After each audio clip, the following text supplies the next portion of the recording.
My daughter is joining the company, so I need you to resign. Today is your last day." Those were the unexpected words I heard from the president on the morning of the 15th. I was completely taken aback, unable to find the words to respond. The 15th was the day we usually paid our suppliers, and while some payments were done through bank transfers for our long-term suppliers, I'd also made direct payments and personally visited some of them as a courtesy. "You look like you can leave right away. I'll give you the day off, just for you, so you should leave quickly," the president added. He practically pushed me out of the office, and the door closed with a sharp snap right in front of me. I stood there in shock, not knowing where to begin or how to argue my case. My name is Julie.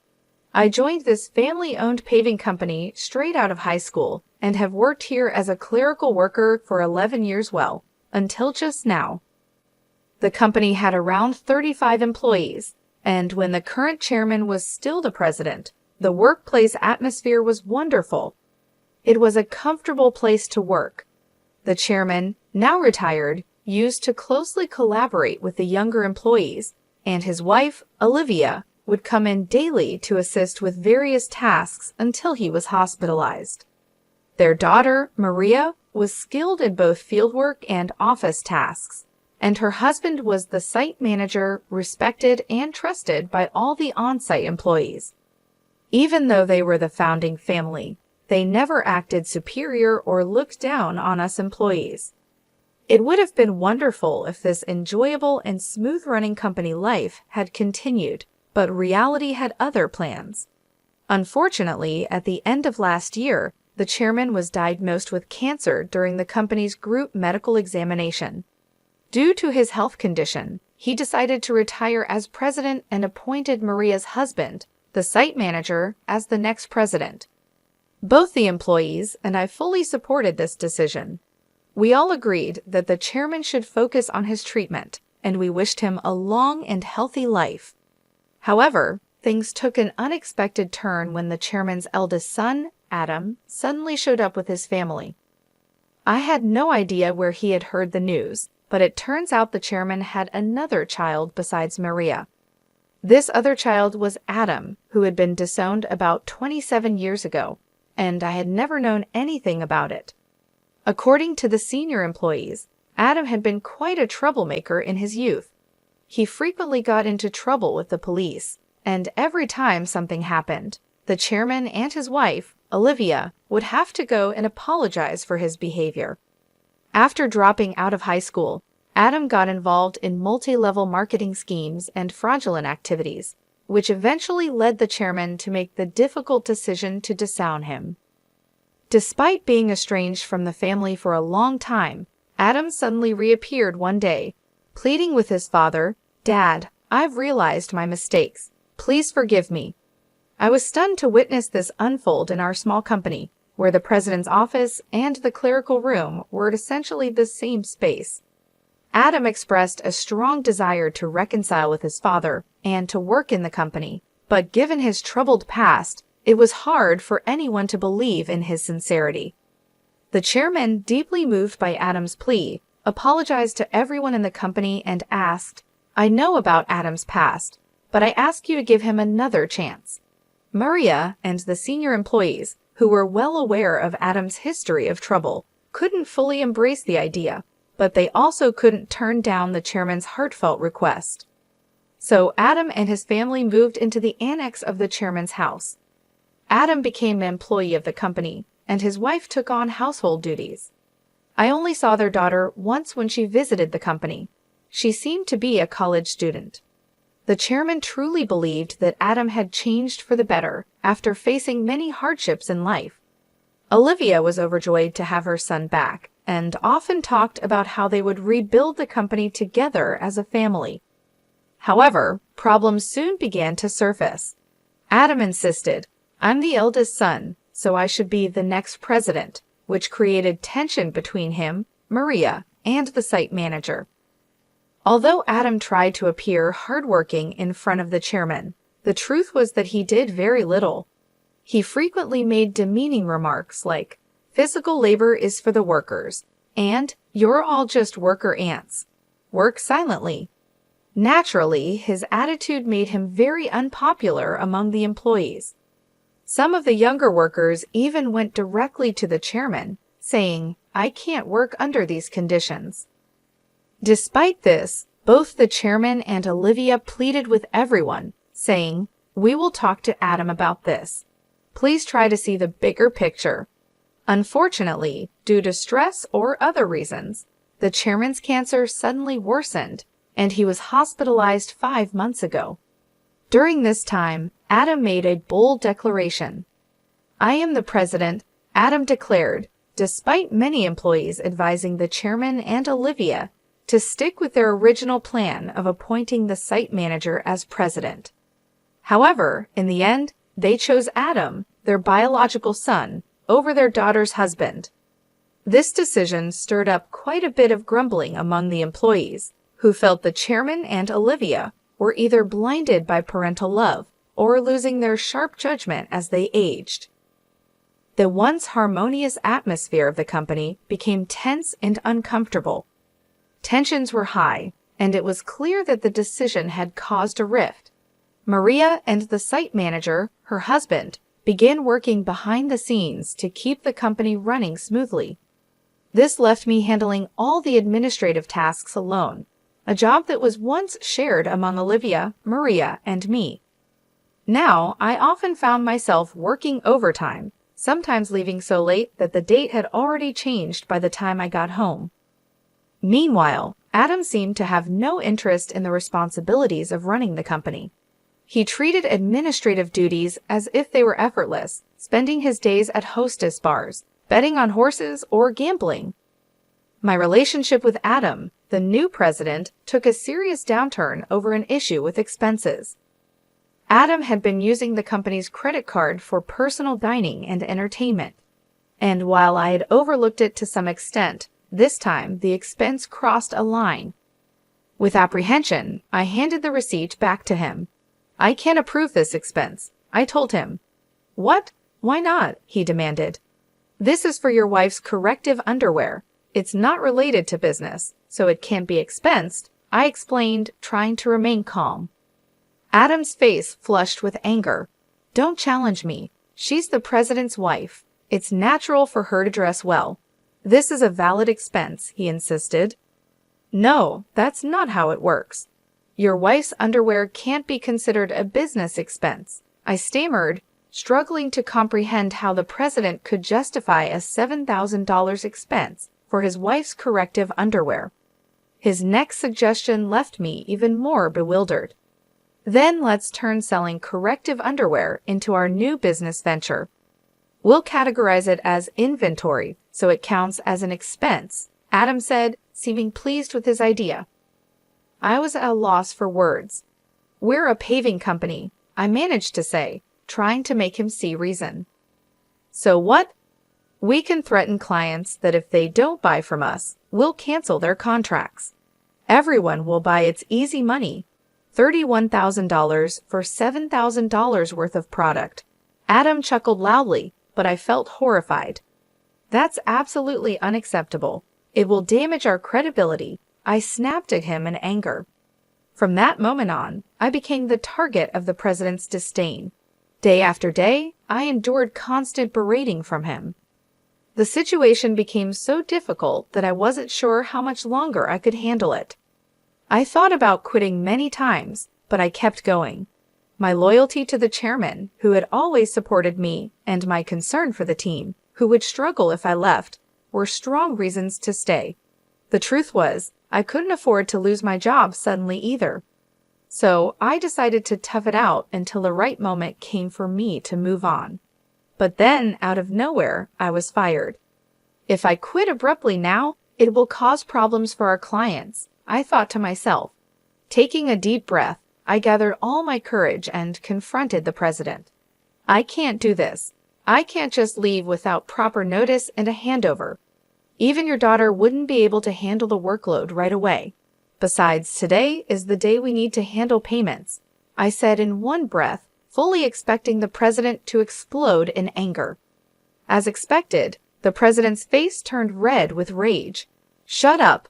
I told you to resign because my daughter is joining the company. Today is your last day.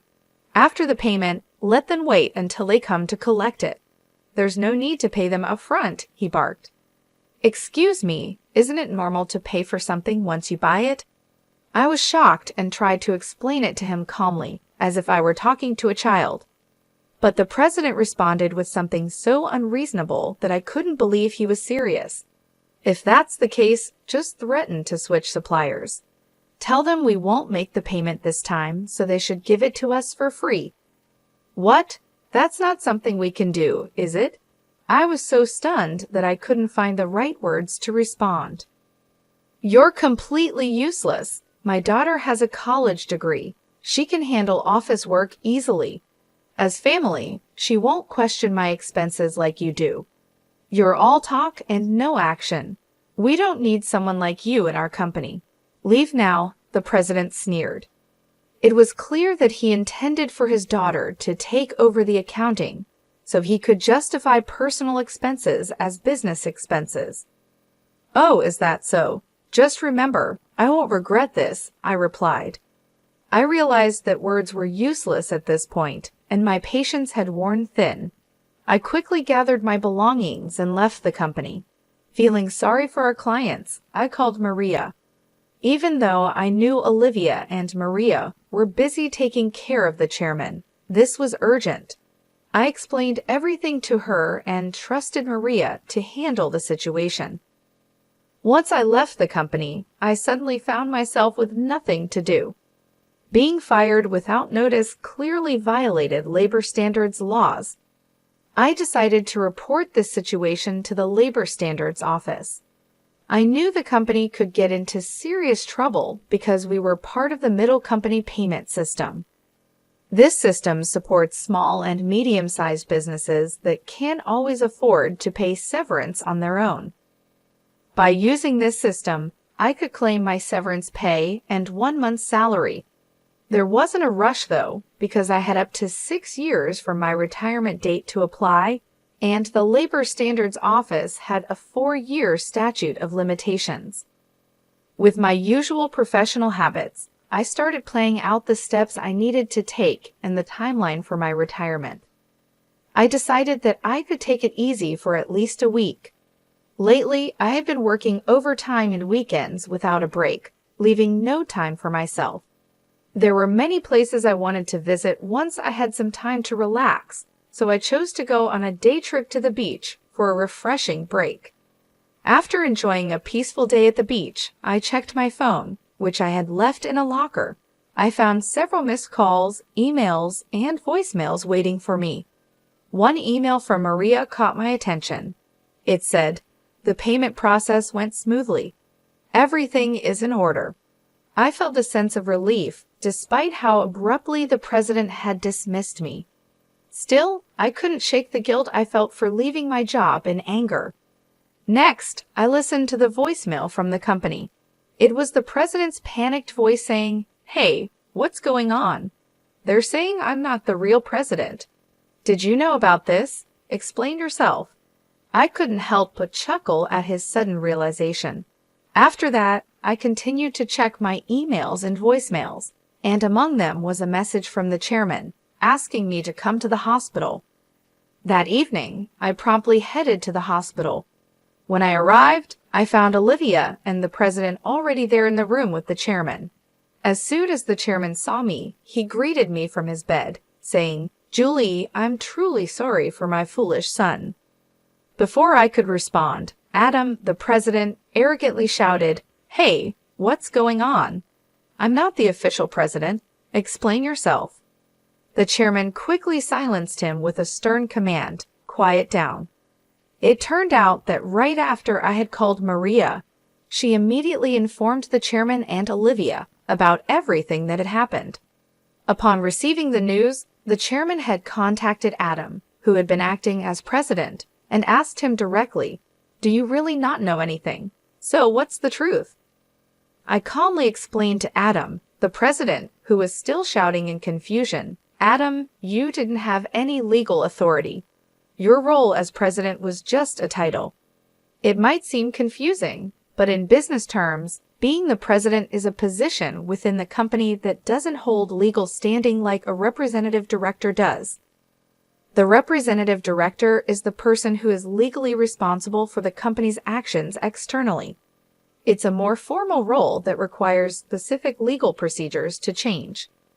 I continued, while the title of president can be changed informally within the company, changing the representative director involves complex legal processes. That's why your position didn't carry the legal weight you thought it did. 5 months ago, when Adam was appointed as president, there was strong opposition from Maria, the site manager, and some veteran employees. That's when I proposed a strategy.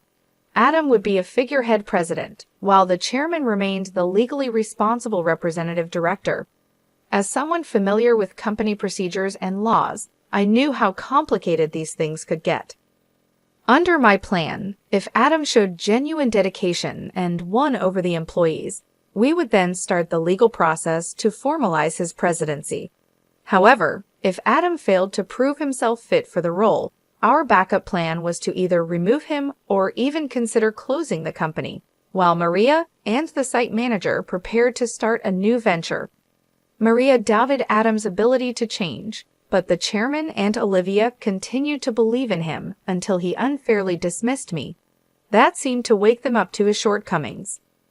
If you want to be a leader, you need to learn to take care of your employees. I've told you this many times, the chairman emphasized. Adam retorted, "It's not a big deal, right? Can't we just handle the procedures now?" "No, it's not possible," the chairman explained. "Our company offers stocks to employees who want them, and many of them own shares. Julie owns 20%, making her a major shareholder. We can't ignore her views, and other shareholders won't support you either." As the reality of the situation started to sink in, Adam's face paled. "What? I don't have any shares." "None?" he stammered. "I plan to pass on my shares to you once you proved yourself as president. But I'm deeply disappointed in you. Were you only interested in my wealth, thinking I didn't have much time left?" the chairman said, slumping in despair. Olivia remained silent, visibly upset. Defiantly, Adam responded, "Well, I'm the eldest son. What's wrong with taking what's rightfully mine? The company belongs to me." "I can't forgive you anymore," I said firmly. The chairman bears full responsibility as the representative director of this company. Moreover, as a shareholder, I have the right to call for a shareholders' meeting and propose your removal. I made my stance clear. The president's face drained of color as he realized the seriousness of the situation. "You mean I could be fired?" he stammered. "Adam, you were just a clerk," I replied. "Julie is right. At this point, no one will support you," Olivia interjected, her voice full of concern. She then turned to me, "Julie, I owe you a sincere apology. I regret the trouble caused because of my love for my son. Please tell me what you'd like to do." I confronted the president directly. "Mr. President, I no longer wish to work under your leadership, so I am resigning immediately. However, I expect to receive my severance pay along with 1 month's salary, including unpaid overtime and holiday pay. As a shareholder, I will also take action through the Labor Standards Office to remove anyone who is harmful to the company." As I spoke calmly, I noticed the president's complexion shift from pale to completely white. I continued, informing them that Maria had been actively visiting clients and successfully promoting our new company. Many clients had already decided to switch from our current company to the new one, and most of our employees were planning to follow suit. "That's impossible. I'll sue you," the president threatened, his voice cracking with desperation. But before he could say anything more, the chairman intervened firmly, cutting him off. "I am the representative director. You have no such authority," the chairman declared firmly. The president collapsed to his knees, and I felt a mix of emotions: regret, disappointment, and a strange sense of closure. "Mr. President, it's unfortunate that things had to end this way. If you had changed your approach when you returned, things might have turned out differently." There were plenty of opportunities for understanding if you had made an effort to learn and adapt, I said, trying to convey the missed chances. Ultimately, it was the president who squandered those opportunities, a classic case of reaping what you sow. In the aftermath, the chairman made the difficult decision to shut down the company, leaving Adam unemployed. The president's wife tried to sell the corrective underwear, but her efforts didn't succeed. They faced legal issues due to their aggressive sales tactics and were eventually arrested for their involvement in a pyramid scheme. When Maria returned to her parents' home, she found boxes of unsold underwear left behind. As for their daughter, she found employment elsewhere, although I'm not sure where exactly. As for me, I'm now happily working at the new company started by Maria and the site manager. I cherish the relationships I've built with others and strive to live authentically each day. Life has moved on, and so have I, with a renewed sense of purpose and fulfillment.